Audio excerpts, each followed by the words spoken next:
The last time I talked about Palestine and the Middle East in prophecy, I talked about Isaiah 11 and 12 and how they represent the Messianic kingdom, what we like to call the millennium. It's funny in a way how that we end up naming this period, instead of after what it is, we name it after the length of time it lasts, 1,000 years. It is the Messianic kingdom, a kingdom of God, as it were. And Isaiah 11 and 12 in particular have long been staples in looking forward to it, talking about the wonderful world tomorrow, what it'll be like, how things will be different, a world of peace, of prosperity, of safety for children, a time when Christ rules instead of man over all the earth. But when we read past this section in Isaiah 11 and 12, we may find ourselves with the going getting a little bit confusing if we don't have a good frame of reference for what it is that we're reading. And I have very little doubt that a lot of people who make it a point to read all the way through the Bible in a year and read through these sections, and it really takes somebody who's really trying to read the book of Isaiah or read through the Bible to spend the time to wade through these sections. I'm afraid in many cases the significance of them, where they fit in the scheme of things, is oftentimes completely lost. Now, it's important to remember when you're reading Isaiah, and all the prophets for that matter, that they are writing out of a definite historical context and about that historical context. Some interpreters of prophecy assume either that they're talking solely about the history, but they also assume they're talking solely about the future. But if you expect to understand Isaiah, Amos, Hosea, you really need to understand and remember that they are writing at a point in time about circumstances that are going on at that point in time, about consequences that are coming down the mountain at them right now in their own world at that time. At the same time, I think sometimes without realizing it, they are writing about a far distant time in which the history of their day will repeat itself. We've heard endlessly, history repeats itself. And there's a reason why that is so. The reason it is so is because human nature doesn't change and God's nature doesn't change. And they continually, in cycles, tend to come up against one another. And so the same thing happens that happened before. It would surprise me if Isaiah really knew how long it would be before the things he wrote about came to pass. I think Isaiah, as he began to see some of them happen before his very eyes, as he heard the prophecies given, assumed that the Messianic kingdom might very well be there within his lifetime. And in fact, I think servants of God have thought that probably from Isaiah's time until this, that the Messianic kingdom must be coming in their lifetime. Because Daniel, when he finally understood, or was it Jeremiah? Now I'm mixing up my scriptures. Finally came to understand, it was Daniel, that it was by, 70 years were going to pass with Israel in Babylon. He was so depressed that he went into a period of time of contemplation. It really hit him right down where he lived. He wept to think that instead of the Messianic kingdom coming in his lifetime, that there were going to be 70 long years before all this thing came to pass. And I believe Daniel found this from the prophecies in Jeremiah. He did understand that he and his sons, Isaiah did, that they were types of things to come. And he also laid out what I call the first principle of history and prophecy. Let's call it the Isaiah principle. And it's found in Isaiah 41, verses 21 and 22. This is a little short scripture. You might mark in your Bible and try to remember where it is because it's important. Isaiah says, "Produce your cause, saith the Lord. Bring forth your strong reasons, saith the God of Jacob. Let them bring forth and show us what will happen. Let them show the former things what they be, that we may consider them and know the latter end of them, or declare to us things for to come."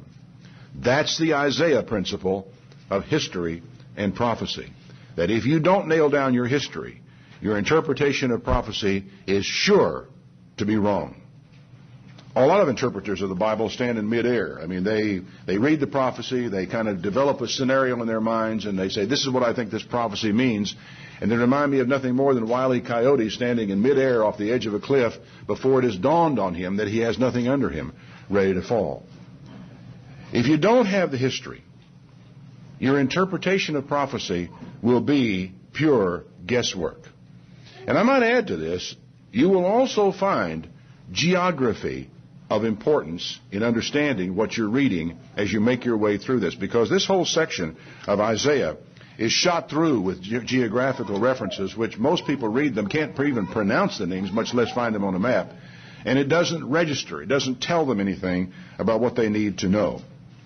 The little maps in the back of your Bible are helpful for a general reference, but they are a little short on detail. Everybody knows, I think, that the dominant feature of the region is the Rift Valley that runs north and south right down through the middle of Palestine, with Mount Hermon in the north, what's called the Harp Sea, the little tiny sea to the north of the Sea of Galilee at the far end of it in the north, before you get to the headwaters of the Jordan River up at Mount Hermon. Mount Hermon in the north, the Harp Sea in the far north, the Sea of Galilee, the Jordan River, the Dead Sea, and finally the Wadi Araba, which is that Rift Valley running south from the Dead Sea all the way down to the ocean. Everything west of this valley, and a lot that is east of it, we've already seen was deeded in perpetuity to Israel by God. We saw in an earlier sermon that everything south of the Dead Sea belonged to Edom. East of the Dead Sea, south of the Arnon River, belonged to Moab and Ammon. These are rough, outlines of where these people belong. These were the lands given to them by God in perpetuity. But people don't stay put very well. And when you begin to trace through archaeology, through history, through the Bible, the locations of some of these people, you will find them spreading out of their lands, settling in areas that were not deeded to them, and you'll find some of these geographical references seemingly in the wrong place. There may be two reasons for that. One may be that the people migrated there, didn't belong there, but that's where they were by the time the prophecy was written. Or it may be that the archaeologists have identified the site as being in the wrong place. We'll have to wait to see where how that works out. But these are the lands that God gave. Everything from the Nile to the Euphrates was given by God to the relatives, descendants, the estate of a man named Abraham. And on the eastern border of this land, on the far eastern border, was a kingdom called Babylon in Isaiah's day. You will see on your Bible maps in the far east two rivers. They are the Tigris and the Euphrates River. The Euphrates is the one further west, closer to Palestine. The Tigris is the one that's further away.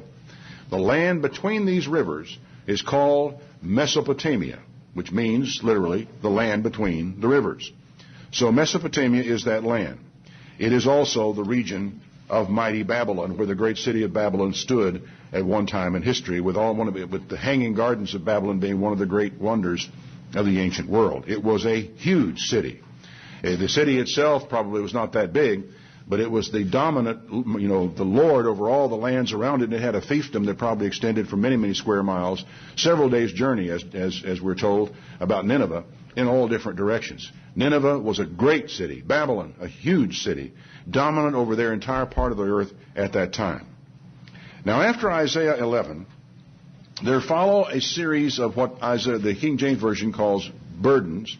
The NIV calls oracles. Basically, it means a message from God about this particular place.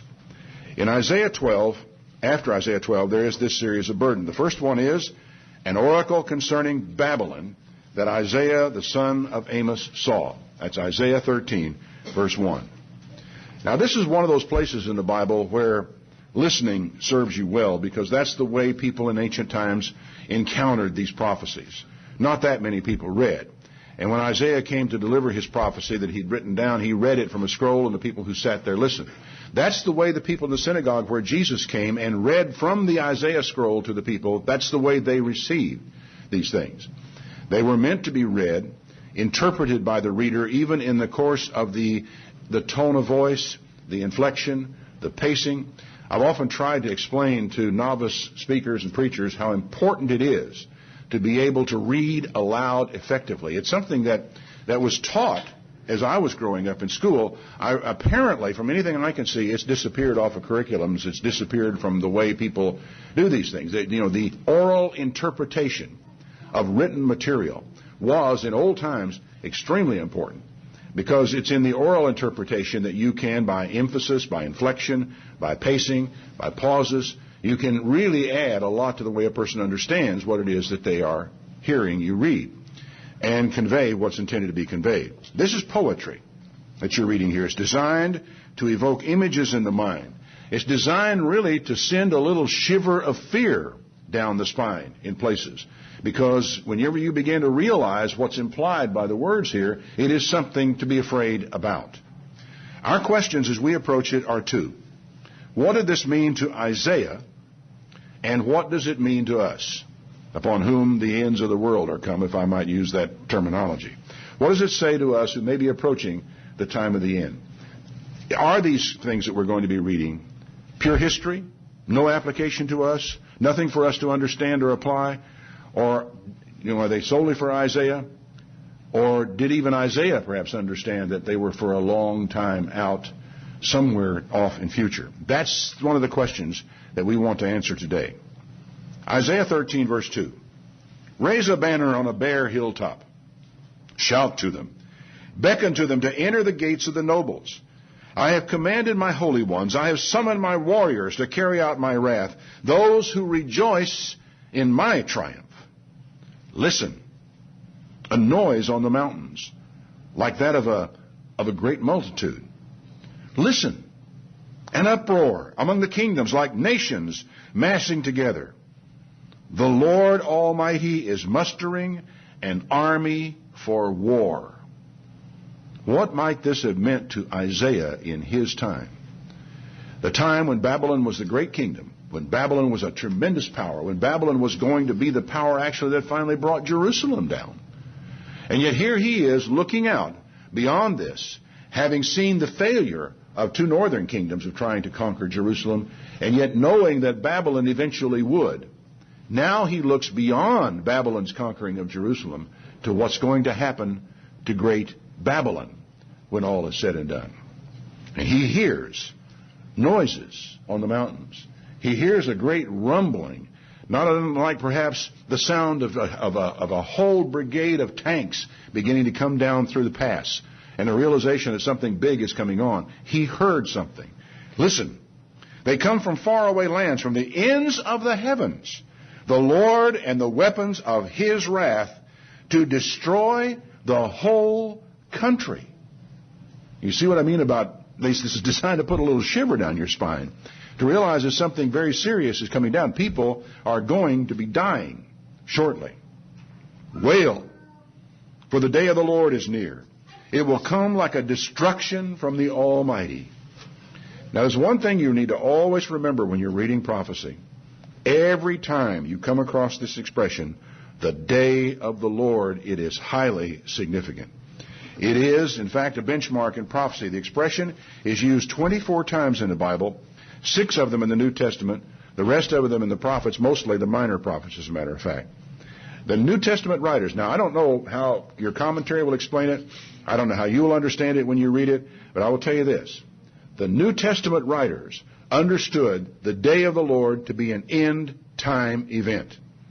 They saw it as the day of God's wrath, of his fierce anger, of the time when God comes back to destroy them that destroy the earth. It is the day of the Lord at the very end time. That's how all the New Testament writers, the 6 references you'll find from it in the New Testament, that's what they're all about. So they understood it exclusively in that way. And yet, here we are back in Isaiah, dealing with a time in history. Babylon sits over there between the 2 rivers, a great queen in all of her glory. Isaiah knows that they're going to bring Israel down, but he knows something else beyond that. He knows that the Medes and the Persians are going to bring Babylon down and grind her in the dirt. But he writes about this in the context of the day of the Lord. Now, you could say, well, any day of God's wrath, anytime God gets mad and acts in the world, is the day of the Lord. You could say that. The question is that what the Bible intends to convey to us when it uses that expression? And even if it were, the day of the Lord, or a day of the Lord in the past, would have to be viewed as a type of the day of the Lord in the future, because the New Testament writers saw it so. Now, if you wish to dismiss the New Testament, we don't have anything to talk about. But as far as we're continuing understanding this from a New Testament perspective, they all saw it as an end-time event. Wail, for the day of the Lord is near. It will come like a destruction from the Almighty. Because of this, all hands will go limp. Every man's heart will melt. Terror will seize them. Pain and anguish will grip them. They will writhe like a woman in labor. They will look aghast at each other, their faces aflame. See, the day of the Lord is coming, a cruel day, with wrath and fierce anger, to make the land desolate and destroy the sinners in it. Man, this is not something I want to look forward to. One of the scriptures, I think, says, woe to them that look for the day of the Lord and want the day of the Lord. That's not something to look forward to. It's a cruel day of wrath and fierce anger, to make the land desolate and to destroy the sinners within it. The stars of heaven and their constellations will not show their light. The rising sun will be darkened, and the moon will not give its light. Hold on a minute. Haven't we read this somewhere else? That's a pretty familiar idea. The sun not giving its light, the moon being darkened, isn't it? Well, you remember the book of Revelation? The book of Revelation, John stands there and they bring forth this book to the, with that seal with 7 seals, and no one could open them. And he found himself just crying in his dream that nobody was found to open the 7 seals of this book. And then they said, don't worry, the Lamb of God has prevailed to open the seals. And he opened the seals, 1, 2, 3, 4, 5, 6. And it's when we come to the 6th one in Revelation 6, verse 12, that suddenly this familiar passage comes to mind, or comes forth. The one that we just read in Isaiah is found right here. Revelation 6, verse 12. Keep your finger in Isaiah. We'll be back there. I beheld when he had opened the 6th seal, and behold, there was a great earthquake, and the sun became black as sackcloth of hair, and the moon became like blood. The stars of heaven fell to the earth, even as a fig tree casts her untimely figs when she is shaken of a mighty wind. I mean, the imagery that this brings forth in Revelation is frightening, beyond belief. The earth has experienced times like this in the past. Apparently, something like this led to the extinction of the dinosaurs many, many eons ago. And if you kind of visualize a tree being shaken in a mighty wind, and the trees coming down, the plop, plop, plop, plop, plop of all the figs falling to the ground, or like these pecan trees we got up here shaken by one of those big shakers they used to get the pecans out of them. If you can imagine, what Revelation is presenting to us is a time when the earth is being pelted from outer space by meteors at that rate. They're falling on the ground like figs falling out of a tree with a big wind blowing. A terrible meteor shower of them hitting the ground. And you have to realize that it doesn't take a huge meteor hitting the ground at the speeds they do to make an enormous amount of damage. And we're talking about, not about one, but about many of them. And that, of course, could easily account for the fact that you couldn't see the sun, the moon would be turned into blood, everything gets very dark, because that's what happened before in history of this planet. This is the thing that's a little spooky about all this, is that we know that this pattern has happened before man was ever here. And we know, scientifically, it will happen again. It will happen again. Sooner or later, out there, we're going to run into another one of these extinction events. There were 2 movies came out the same year, not that long ago, both of which speculated about this, attempting to go up there and head the things off one way or the other. And they were both good fun as movies. But they should have made us think a lot about what is out there and what may someday come our way. I mean, look at the surface of the moon. You don't even need binoculars, but if you have binoculars to look at the surface of the moon, you realize that poor thing up there has been hit so many times it's unbelievable. It has no atmosphere to protect it. We do. But there are objects out there that our atmosphere can't protect us from. So, book of Revelation says this is going to come. Oddly enough, so did Isaiah. Isaiah and the book of Revelation both identify this as the day of the Lord, a unique time in history. The heaven departed like a scroll when it's rolled together. Every mountain and island were moved out of their places. The kings of the earth, the great men, the rich men, the chief captains, the mighty men, every bondman, every free man hid themselves in the dens and the rocks of the mountains, and said to the mountains and rocks, fall on us, hide us from the face of him that sits on the throne and from the wrath of the Lamb. The day of the Lord is the day of God's wrath. For the great day of his wrath is come, and who shall be able to stand? Now, I think one thing that may be going on here is that just in case we might otherwise miss the significance of Isaiah, God sent an angel to John to tell him, no. What Isaiah talked about is still out there. It is still ahead of you. It is still coming down the pike. You know what that means? That means that Babylon is still a player. Kind of hard to get away from. That Babylon is still a player. Continuing in Isaiah, verse 11. I will punish the world for its evil. Notice, not just Babylon, the world. I will punish the world for its evil, the wicked for their sins. I will put an end to the arrogance of the haughty, and I will humble the pride of the ruthless. I'll make man scarcer than pure gold. We're going to have a huge kill-off that takes place. More rare than the gold of Ophir. And I can see easily how that could happen with the events described in the book of Revelation. This is not just some little event that took place over in the land of Iraq in Isaiah's day. This is much, much bigger than that. I will make the heavens tremble. The earth will shake from its place at the wrath of the Lord God Almighty in the day of His burning anger. Kind of hard, to think of God that way, isn't it?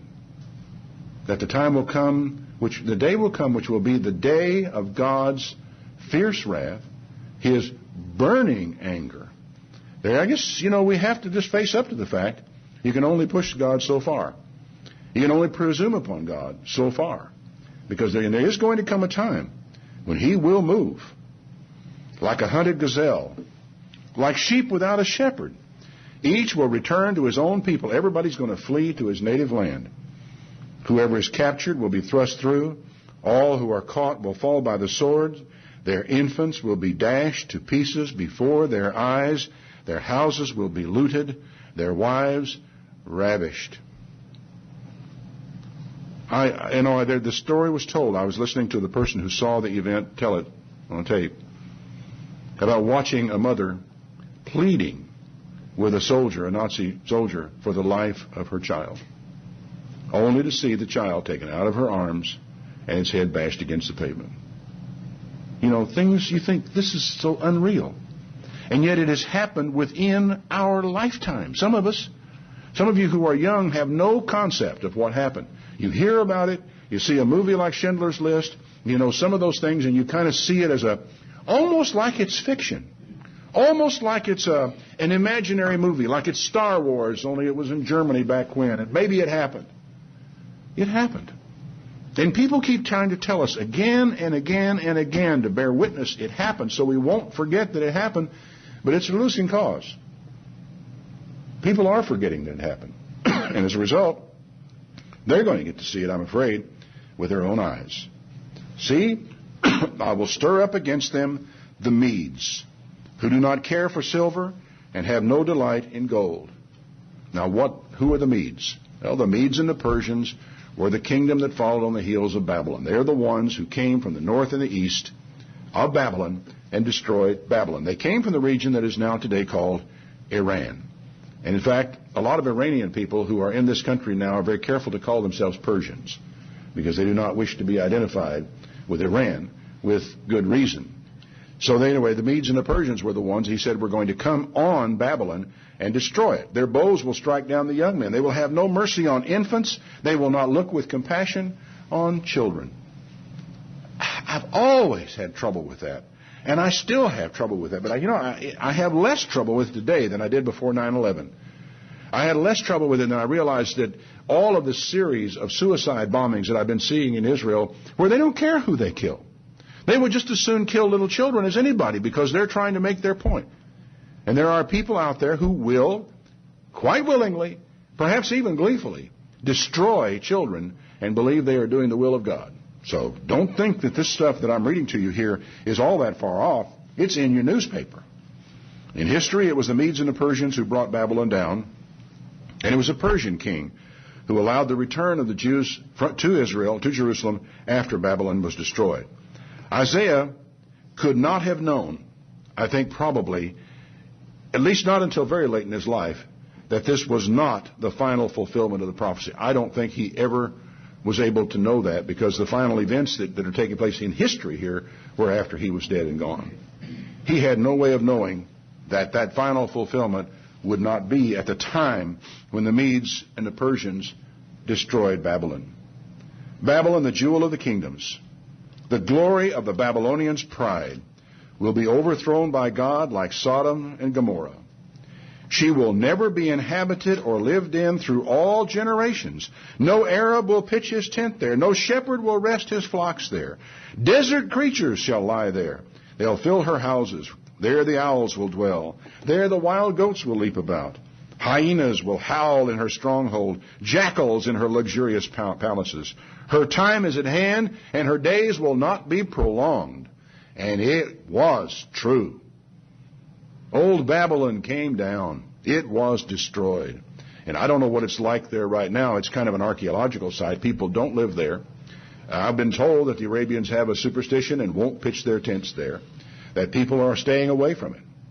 Saddam Hussein, I understood back during the Gulf War, had been planning to kind of rebuild it and put a hotel up there. I suppose that's all been rather put on hold since the Kuwait War. So, it happened exactly like that. So, that being the case, how come Babylon comes into play in the day of the Lord? Isn't that a little bit of a puzzle? The fact is that he talks about the day of the Lord. You know, there's not much question that the New Testament writers thought that what Isaiah was talking about was an event yet future to them. So therefore, they would have had to have concluded that Babylon will be a player at the end time, that this isn't over just whenever the Medes and the Persians destroy the old city of Babylon, destroy the kingdom, and take the kingdom over. How does it come into play? Well, that brings us to Isaiah chapter 14. The Lord will have compassion on Jacob. Once again, he will choose Israel, settle them in their own land. Aliens will join them and unite with the house of Jacob. Nations will take them and bring them to their own place. The house of Israel will possess the nations as men servants and maid servants in the Lord's land. They will make captives of their captors and rule over their oppressors. Now, up to a certain point, as you were reading that, you could easily see the Balfour Declaration. You could easily see the nations bringing the Jews back to Palestine. You could sort of see them all coming back, and then all of a sudden, no, it says no. They're going to possess other nations as men servants and maid servants and take captives of their captors and rule over their oppressors. When did that ever happen? I don't really think it ever happened quite like that. On the day the Lord gives you relief from suffering and turmoil and cruel bondage. Notice that. On the day that the Lord gives you relief from suffering, from turmoil and cruel bondage, you will take up this taunt against the king of Babylon. How the oppressor has come to an end. How his fury has ended. The Lord has broken the rod of the wicked, the scepter of the rulers, which in anger struck down peoples with unceasing blows, and in fury subdued nations with relentless aggression. And that's the description of what Babylon was. It was just one nation after another. And they were cruel, and they got what they deserved in the end. All the lands are at rest and at peace. They break into singing. Even the pine trees and cedars of Lebanon exult over you and say, now that you have been laid low, no woodsman comes to cut us down. Do trees talk? Of course not. Of course not. This is a figure of speech, purely and simply. This is poetry, and in poetry, trees can talk. The grave air below is all astir to meet you at your coming. So it's again poetic imagery. The grave below is astir to meet you at your coming. It rouses the spirits of the departed to greet you. All those who were leaders in the world, it makes them rise from their thrones. All who were kings over the nations, they will all respond. They will say to you, ah, you have become weak as we are. You've finally become like one of us. All your pomp has been brought down to the grave, along with the noise of your harps. Maggots are spread out beneath you. Worms cover you. Ooh, that's good stuff. You know, you think in terms of worthy of Shakespeare. At this point, something interesting happens, though. The poem ceases to address the human king of Babylon and turns to its real ruler by name. As far as I know, this is the only place in the Bible where this person, this ruler, the real ruler of Babylon, is ever identified by name. How are you fallen from heaven, Lucifer, son of the dawn? And I pointed out before that the word Lucifer in Hebrew is Halel. And so that you have in biblical lore having to do with angels, you have Gabriel, Michael, and Halel. 3. And this third one appears to be the one that fell, that we have come to know as Satan. His name, and it's almost as though, apart from this one reference, his name was wiped out. And he is from here henceforth identified as the adversary or the destroyer, one of those two ways. How have you fallen from heaven, Lucifer, son of the dawn, Halel? You have been cast down to the earth, who once laid low the nations. You said in your heart, I will ascend to heaven. I'll raise my throne above the stars of God. I will sit enthroned on the mount of assembly in the utmost heights of the sacred mountain. I will ascend above the tops of the clouds. I'll make myself like the Most High. But you have been brought down to the grave, to the depths of the pit. Those who see you stare at you. They ponder your fate. Is this the man that shook the earth and made kingdoms tremble? Is this the man that made the world a desert? And I think in the poem it's gone right back to the king of Babylon. All the kings of the nations lie in state, each in his own tomb. Not you. You are cast out of your tomb like a rejected branch. You are covered with the slain, those pierced by the sword, who descend to the stones of the pit, like a corpse trampled underfoot. You will not join them in burial. And here is a really interesting statement about this one. For you have destroyed your land and killed your people. The offspring of the wicked will never be mentioned again. And Hallel wasn't ever mentioned again. What's interesting to me about this is, I read this editorial by Charles Krauthammer not very long ago, when he compared Osama bin Laden to Hitler. And the approach that is taken of people who love death more than we love life. Remember that statement that was made? Our young men love and look forward to death more than the American people love and look forward to life. They are destroyers. They will destroy their own people. They are out to destroy their own country. And Hitler in his time ultimately brought complete and total destruction on Germany. These people are out to bring complete and total destruction on their own people. They are destroyers, and they don't really care that much who they destroy or how they do it. That is a spirit, folks, that is really unusual in this world. And I've seen it again and again. One of the places that has struck me so much, and just in the last year, was in the number of cases of child murder, child neglect, and the killing off of children. And the point I made at that time is that God did not create man to kill his own children. He did not put that in human nature. It is not in human nature to kill your own children. Whose nature is it? The devil, as far as I can see, is the only one I can think of who has as a part of his nature destruction. Now, God didn't make him that way. He became that way. And that destructive spirit is the spirit of Satan the destroyer. He is the ultimate suicide bomber, destroying his own land and destroying his own people. There comes a place, I really believe, where the objective is not any political goal. The objective is death. Now, you're going to have to think a while to get your mind around that. How that any conscious mind could have as its objective death. Because there's not a person in this room who can relate to that. But there is, and there are, minds that can. Their objective is death. There is no objective beyond it, for there is nothing beyond death. He said, prepare a place to slaughter his sons for the sins of their forefathers, for they are not to rise to inherit the land and cover the earth with their cities.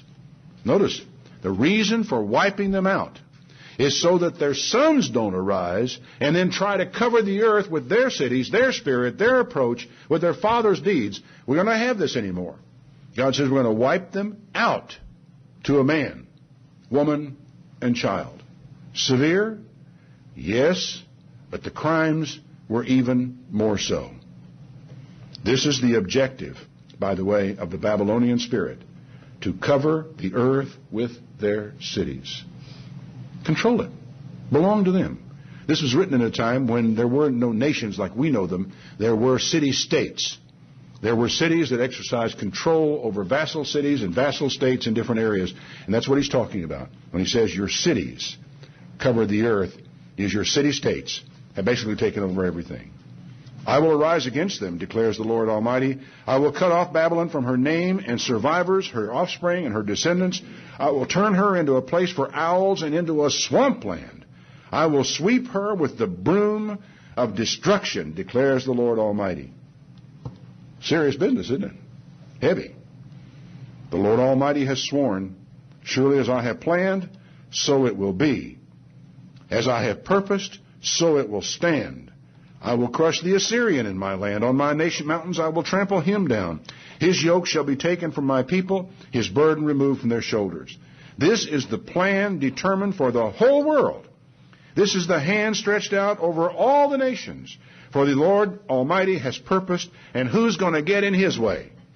His hand is stretched back out. Who can turn it back? So, was God through with ancient Babylon when the city was destroyed and left in ruins, and she herself was taken completely captive by the Medes and the Persians when he came down through there? Because you see, Babylon was still in ruins when a man named John was sent off to the island of Patmos and placed in exile out there. A man named John.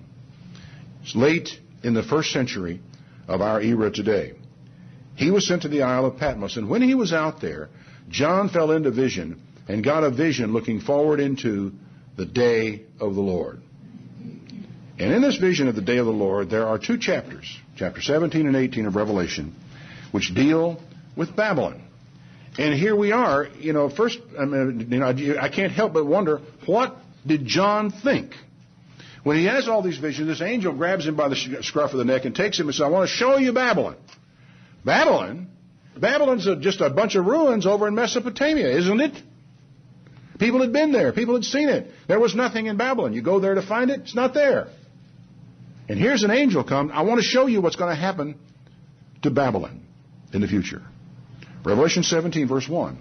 One of the seven angels that had the seven bowls came to me and said, come here, I want to show you the punishment of the great prostitute who sits on many waters. Names her as a prostitute. With her, the kings of the earth committed adultery, and the inhabitants of the earth were intoxicated with the wine of her adulteries. Then the angel carried me away by the Spirit into a desert, and there I saw a woman. Now, isn't that interesting?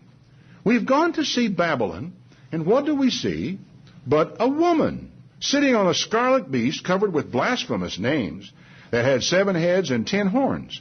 The woman was dressed in purple and scarlet, glittering with gold, precious stones, and pearls, and she had a golden cup in her hand filled with abominable things and the filth of her adulteries. And she had a title on her forehead. Mystery Babylon the Great, the mother of hookers and the abominations in the earth. Mother of whores. Who are we looking at here? A woman who's called Mystery Babylon the Great. And the prophecy about her is for the future in John's day. And the old city of Babylon lies in ruins. We have a small problem that we have to solve here. I think players, I should go for, first of all, a few modern writers got excited about the Gulf War and thought Saddam, by the way, was the king of Babylon in prophecy. After all, he was trying to rebuild the old city. But really, hardly anybody is even bringing that up anymore. Because I think everybody begins to realize that somewhere in the not-too-distant future, there isn't going to be a Saddam Hussein in Iraq, and we will see what develops after that. But the spirit that wants to destroy Israel has no better representation in the modern world than Islamic extremism. And a lot of the focus of that sits in Iraq and is in the hands of a man named Saddam Hussein. I think players are identified in prophecy in 4 different ways. I've said this before. They are identified ethnically, geographically, typologically, that is, what do they look like and what are they going to do, and spiritually. And by that I mean who or what is the spirit that drives a people. Now, I came to this realization some time ago when I did a sermon called The Tracks of the Devil, which I presume we've still got available somewhere, in which I began to realize that there are spirits that dominate the kingdoms of this world. One of them is Michael, who stands for God's people, Israel. But there is also one who is called the Prince of Persia. This Prince of Persia, there's another one called the Prince of Tyre. And when you read about these are obviously not spirits that are on God's side. These are demonic. They are adversaries of God. Perhaps in both cases they really represent Satan, the devil himself, who once was an angel at the very throne of God, if we can understand Ezekiel correctly. So here we are. And my point on this last item, that nations are identified spiritually, in a sense they are identified by their gods, by their religion. And I don't mean necessarily their observable religion. I mean the religion that actually drives the people, the spirit that drives the people. And there is a spirit out there that is a spirit of destruction, whose sole goal is the destruction of Israel, but more than that, the destruction of mankind. So understand that there is a very wicked spirit. Physically, Babylon did not exist when John wrote this. Babylon was dead. But the spirit of Babylon was not. Halel wasn't going to go into that dark night that easily. He was still there. Or perhaps she, since Babylon is a woman. When John wrote this down, he surely saw the spirit of Babylon in imperial Rome. I mean, there's just no way that you can read through Revelation 17 and 18, sit yourself on the Isle of Patmos in the first century, look around the world and say, well, let's see. Spiritually speaking, where's Babylon? John would have concluded, Peter seems to have concluded, that it was Rome. He said, I saw that the woman was drunk with the blood of the saints, the blood of those who bore testimony to Jesus. When I saw her, I was greatly astonished. Then the angel said to me, what are you surprised about? Why are you astonished? I will explain to you the mystery of the woman and the beast she rides, which has 7 heads and 10 horns. Now, this angel calls this an explanation. I think it falls a little short of what I would call an explanation. The beast which you saw once was, now is not, and will come up out of nowhere and go to his destruction. The inhabitants of the earth, whose names have not been written in the book of life from the creation of the world, will be astonished when they see the beast, because he once was, now is not, and yet will come. Now, I have to just take that. What John means is that it used to be. You won't see it because it isn't now. It's going to come out of nowhere. You will not. You can't point to it anywhere where you're standing right now. It's going to come out of nowhere. This calls for a mind with wisdom. The 7 heads are 7 hills upon which the woman sits. There are also 7 kings. 5 are fallen, 1 is, the other has not yet come, and when he does come, he must remain a little while. This is all so cryptic. It's hard for me to accept it as an explanation. I'd like to have a little more. The beast who once was, now is not, is an 8th king. He belongs to the 7 and is going to his destruction. Does that sound like an explanation to you? To explain means to explain, make it plain. And I don't think it quite does that. The 10 horns you saw are 10 kings who have not yet received the kingdom, but who for 1 hour will receive authority as kings with the beast. And it's irresistible to connect these 10 kings to the 10 toes of Daniel's vision in that great image. The whole thing is part of one system, according to Daniel 2. It begins with Babylon, continues all the way down through Rome, and winds up ending up with 10 toes out at the end. There are 10 kings at the end time which give their power for a very short period of time to the beast. They have one purpose. They will give their power and their authority to this beast. They will make war against the Lamb, but the Lamb will overcome them because he is Lord of lords and King of kings, and with him will be his called, chosen, and faithful followers. I'd like to be one of those.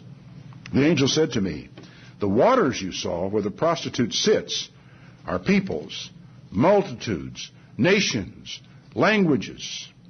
The beast and the 10 horns you saw will hate the prostitute. They will bring her to ruin and leave her naked. They will eat her flesh and burn her with fire. For God has put it into their hearts to accomplish his purpose by agreeing to give the beast their power to rule until God's words are fulfilled. The woman you saw is the great city that rules over the kings of the earth. There it is. The woman you saw is a great city that rules over the kings of the earth. There is nothing quite like that on the scene at this moment. And I'm persuaded, in a reading of Revelation 13, that when it does come, it will come so fast, it will be almost like you woke up one next morning and it was here. Only in looking back, you'll say, oh, I should have noticed that that was underway, that it was coming. Every indication I get from prophecy is that when this comes to pass, it will come to pass very, very fast. After this, I saw another angel come down from heaven. This is Revelation 18, verse 1. He had great authority, and the earth was illuminated with his splendor. With a mighty voice he shouted, "Fallen! Fallen is Babylon the Great. She has become a home for demons and a haunt for every evil spirit, a haunt for every unclean and detestable bird." This is a direct reference, by the way, to Isaiah's prophecy about Babylon. Years gone by, I've heard people talk about this, those prophecies from Isaiah about Babylon's fall, as being a proof of the Bible. The prophet said it was going to happen. It happened. Babylon's still desolate. But in fact, those things that those prophets are talking about was not merely the fall of Babylon originally. That was just a type. We find that out right here, that in the future it's going to fall again. I don't know if the angel saying is fallen twice means that it's going to fall twice, but it is. It has to come back in order to fall. All the nations have drunk the maddening wine of her adulteries. The kings of the earth committed adultery with her, and the merchants of the earth grew rich from her excessive luxuries. Then I heard another voice say, "Come out of her, my people, so that you will not share in her sins and not receive any of her plagues." Now, that's interesting, because he certainly implies that within this system are some of his people. Geographically, I presume that they're actually living in the middle of whatever it is that's coming down here. And he says, come out of her. Get away from her. Don't have anything to do with her because of what's about to take place. Her sins have piled up to heaven, and God has remembered her crimes. This is one bloody woman. She has killed and killed and killed and oppressed, and sooner or later, it's all going to come home to roost. Give back to her as she has given. Pay back double for what she has done. Mix a double portion from her own cup. We don't have to come and do anything else. Just take her own cup, double it up, and give that back to her. Give her as much torture and grief as the luxury she gave herself. In her heart she boasts, "I sit a queen. I'm not a widow. I will never mourn." Therefore, in one day, her plagues will overtake her. Death, mourning, famine. She will be consumed by fire, for mighty is the God who judges her. When the kings of the earth who committed adultery with her and shared her luxury see the smoke of her burning, they will weep over her. Terrified at her torment, they'll stand way off and cry, "Woe, woe, O great city, Babylon, city of power. In 1 hour your doom has come." Cargoes of gold, silver, precious stones, pearls, fine linen, purple, silk, scarlet cloth, every sort of citron wood, articles of every kind made of ivory, costly wood, bronze, idol. The cargoes, the wealth, the riches of this system are staggering. And they will say in verse 14, "The fruit you long for is gone from you. All your riches, all your splendor have vanished, never to be recovered." And they will all mourn for this one. And finally, in verse 20, it says, "Rejoice over her, heaven. Rejoice, saints and apostles and prophets. God has judged her for the way she treated you." Boy, think that one through. That this, whatever this power is, has been very, very wicked, very, very diligent in persecuting the people of God. He says, "I'm going to get her for what she has done to you." Then a mighty angel picked up a boulder the size of a huge millstone and threw it in the sea and said, "With such violence, the great city of Babylon will be thrown down, never to be found again." In verse 23, "The light of a lamp will never shine in you again. The voice of bridegroom and bride will never be heard in you again. Your merchants were the world's great men. By your magic spell, all the nations were led astray. And in her was found the blood of prophets and of the saints and of all who have been killed on the earth." Think about that. Every murder that's ever been committed, every person that's ever been killed on the earth, God lays it at the feet of this woman. In her was found the blood of all who have been killed on the earth. Think about that. Who is this? How could this be? What are we talking about here? I was stunned not long ago when I was reading through an issue of Biblical Archaeology Review and reading an article called Yahweh and His Asherah, which is about some of the findings that they've made down in the Judean desert of the images of Ashtaroth or Astarte. And in it, there were a number of pictures of a woman riding a beast. And I thought, and I don't think they even referred to Revelation in the article. But I saw that, I said, hold it. They were stylized. The woman standing up there, her feet are on top of this creature that looks a bit like a lion. Here is a woman riding a beast, and apparently they are found commonly in the Middle East. This is the Asherah or the Ashtaroth, otherwise known as Easter, the woman who rides on the beast. Now let's not start a new doctrine here. I don't want to do that. But it is almost as though Halel is pictured as a woman, not as a man. The other angels of God, when they appear as men. This is not a put down of women, by the way. It has nothing to do with any of that whatsoever. But all of a sudden we find that Halel apparently has revealed himself to his followers as a woman riding a beast. And you see it commonly in Babylon. And what is interesting is you really see a lot of it in pre-captivity Israel, because Israel had adapted the imagery. They talked about Yahweh and his Asherah, as though God had a consort. God had a wife, and her name is Astarte. That Easter, Halel, whoever this is, has actually exalted itself, to the position of the consort of Almighty God. There it is. I mean, it just sits there and stares at you off the page. When you look at Revelation, when you look at Isaiah, there it is. And it really is surprising. How does Isaiah close this section? We basically made this connection with Babylon. Isaiah 14 and verse 28. This oracle came in the year that Ahaz died. He got this one short little message at that time. Now you need to understand something. Do you know where the word Palestine comes from? In the Bible, it is Philistine. In other words, Philistia. Here comes this Isaiah 14:28. Do not rejoice, all you Palestinians, that the rod that struck you is broken. From the root of that snake will spring up a viper. Its root will be a darting, venomous serpent. You aren't finished with what you have started. The poorest of the poor will find pasture. The needy will lie down in safety, but your root I will destroy by famine. It will slay all your survivors. Wail, gate, howl, city, melt away, all you Palestinians. A cloud of smoke comes from the north. There is not a straggler in its ranks. What answer shall be given to the envoys of that nation? There is no word more hated among Palestinians than Zionism. The Lord has established Zion, and in her his afflicted people will find refuge. That's the last word of this whole section of Isaiah. And it really is sobering when you try to grapple with the history, what happened way back then, and then realize that so many of these prophecies are types of the events to take place at the end time. Now, I do not present any of this to you today to present you with a scenario of end time prophecy. What I'm trying to do is to paint in the historical background so that you will understand, as the events take place in the news tomorrow, next month, next year, what's coming down, who these people may be, and who the really serious player is in all of this drama that's going on out here. Because the real destroyer is not flesh and blood. His name has been blotted out of the Bible since it was mentioned one time in Isaiah, Halel.